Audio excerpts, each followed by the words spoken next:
क्या आप बांस लगाने जा रहे हो? इथेनॉल के लिए लगाने जा रहे हो? थोड़ा रुकिए। 2030 तक पैसेंजर व्हीकल्स 50% इलेक्ट्रिक हो जाएंगे। तो आपका इथेनॉल खरीदेगा कौन? जैसे 50% पैसेंजर व्हीकल्स अगर इलेक्ट्रिक आ जाते हैं तो वैसे ही पेट्रोलियम का इंपोर्ट्स कम हो जाता है। अगर इंपोर्ट्स कम हो जाता है तो उसे ब्लेंडिंग क्यों करना। नमस्कार, मैं हूं आनंद पत्की। आप सभी का स्वागत करता हूं बाम्बू नर्सरी डोंगरोली में। यदि अगर आप बांस लगाने जा रहे हैं ताकि उससे कुछ कमाई हो तो सबसे ज़रूरी बात यह है कि आपके बांस सीधे आने चाहिए। अगर आपका बांस सीधा नहीं, उसको ब्रांचेस ज़्यादा है, तो वो ऐसे बायोमास ओरिएंटेड इंडस्ट्री में जाएगा जहाँ पे आपको दाम नहीं मिलेगा। अगर आपकी सोच ये है कि आप पैलेट की इंडस्ट्री में को सप्लाई करोगे तो 2070 तक भारत नेट ज़ीरो हो जाएगा। आपके पैलेट्स खरीदेगा कौन? पैलेट्स की इंडस्ट्री का बूम ज़्यादा से ज़्यादा 15 साल होगा, उसके बाद डिक्लाइन हो रहा है क्योंकि और भी सब्स्टिट्यूट्स आ गए हैं। आज की डेट में फ्यूल सेल का निर्माण हो रहा है कि फ्यूल सेल बन के भी तैयार है। किसानों को ये कह के बाम्बू प्लांटेशन में लाया जा रहा है कि उनका बायोमास के लिए आपका प्लांटेशन का पूरा यूज़ होगा, तो ये इंडस्ट्री बहुत साल नहीं चलेगी। आप बाम्बू को निकालोगे कैसे आपके खेत से? जो बाम्बू सीधा आया ही नहीं है उसका कोई मार्केट नहीं होगा, यानी बायोमास छोड़ के उसका और कोई खरीदार नहीं। जबकि खरीदार नहीं तो आप क्या आपकी जेब के पैसे से उस पर खर्चा करके निकालोगे? हम बाम्बू की तरफ इसीलिए मुड़े थे क्योंकि ये क्लाइमेट रेजिलिएंट क्रॉप है और इसको पानी कम से कम लगता है। जैसे बाम्बू शूट इंडस्ट्री हो गई, या बाम्बू फर्नीचर इंडस्ट्री हो गई, या तो फिर बाम्बू के कॉटेज बनाना हो गया।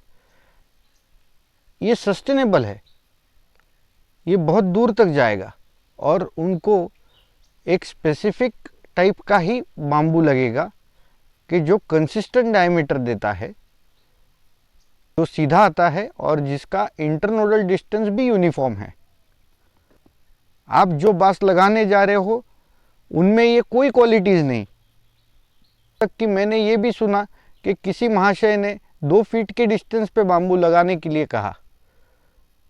मेरे किसान भाइयों, आप सेल्फ एनालाइज क्यों नहीं कर पाते? हर बार आपका नुकसान हो, ऐसा क्यों? कुछ लोग बाम्बू को जेट्रोपा करने पे तुले हैं। अगर कोई इथेनॉल का इंडस्ट्री लगेगा या कोई पैलेट मैन्युफैक्चरिंग का इंडस्ट्री लगेगा तो इनमें ट्रांसपोर्टेशन के रेट जो है वो तय है, इनमें लेबर का रेट तय है, इसमें इलेक्ट्रिसिटी जो लगेगी उसके रेट्स तय है। इनमें कुछ कटिंग नहीं होने वाला। कटिंग होगा तो वही एग्रीकल्चर प्रोड्यूस पे। क्या आप जानते हैं पैलेट इंडस्ट्री के लिए जो हैमर मिल लगने वाला है उसे 20 HP की मोटर लगनी है। अब 20 HP की मोटर यदि अगर 8 घंटे भी चले तो इतना बायोमास क्या आपके अगल बगल में है कि जिसको कम से कम ट्रांसपोर्टेशन में ले आया जा सकता है? आपको पैलेट के लिए और इथेनॉल प्रोडक्शन के लिए वही बाम्बू का यूज़ करना है जो बाम्बू के ब्रांचेस है, जो बाम्बू नैरो हो चुका है ऊपर के टॉप मोस्ट पार्ट में। यानी कि आपके घर पे फर्नीचर का काम तो ज़रूर हुआ होगा। उसका एक उदाहरण आप मैं देना चाहूँगा कि जो भी प्लाई आता है उसमें से काफ़ी कम वेस्टेज निकलता है, तो वेस्टेज और सॉडस्ट भी बेचा जा सकता है। तो यही बाम्बू इंडस्ट्री में भी यही करना है। आपका जो कंसिस्टेंट डायमीटर का पोल है वो अच्छे से अच्छे दाम में उसको बेचना है, और जो नैरो यानी कि 1 इंच या 1 इंच से कम डायमीटर या उसके बाम्बू के ब्रांचेस, ये आपको पैलेट इंडस्ट्री या फिर इथेनॉल इंडस्ट्री को देने हैं। आप लोग ये कर रहे हो कि आप जो कचरा बेचने का मार्केट है वो कचरे को आपके खेत में लगा रहे हो और आप सोच रहे हो कि आप अच्छा पैसा कमा पाओगे। ऐसा नहीं होगा। मैंने आपको पहले भी कहा था कि अगरबत्ती इंसेंस स्टिक का अगर वेस्टेज को कंसीडर ना किया जाए तो सिर्फ अगरबत्ती इंसेंस स्टिक्स के मार्केट में इतना दम नहीं कि वो किसी इंडस्ट्री को या तो फिर किसी किसान को सस्टेन कर पाए। 2035 में जापान, कोरिया जैसे कंट्रीज नेट ज़ीरो हो जाएंगे। ये नहीं कि वो पेलेट का उपयोग अभी से बंद कर दिए है। हाँ, ये बात ज़रूर है, उन्होंने कम कर दिया है।